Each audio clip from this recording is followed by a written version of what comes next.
Tim from Coiloverkids.com here. I just wanted to make a quick video showing you guys how to reset preload on a coilover. So you can do this with the coilover on the car. The first thing you need to do is remove the spring preload, and that's done by the lower spring seat. Sometimes there will be 2 rings, sometimes there will only be 1 ring, such as this coilover right here. It looks like there's 2 rings, but there's actually only 1. And there's a set screw in here that you loosen with a hex head wrench. And then once that's loose, you can break the rings loose. This will be different depending on which coilover you have and if you have 1 ring or 2 rings. So you use your spanner wrenches,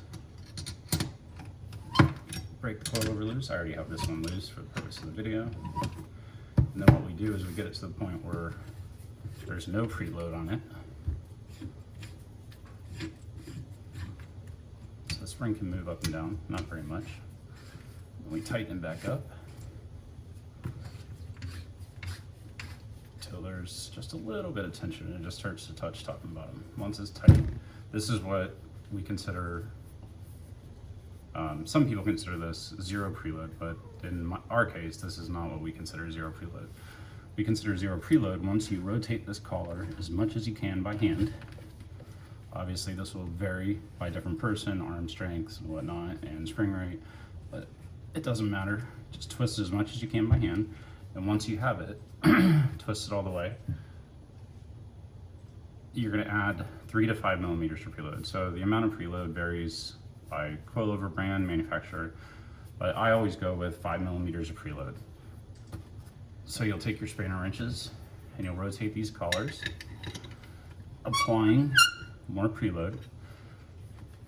So on coilovers that have 2 rings right here, you can, let's say you have another ring right here. You move that ring up so it's touching, and then you rotate this ring with your spanner wrenches to apply your preload. Once you get your preload on there, you can take your wrench and put it between the 2 rings, and most coilovers that will be between 4 and 5 millimeters right there.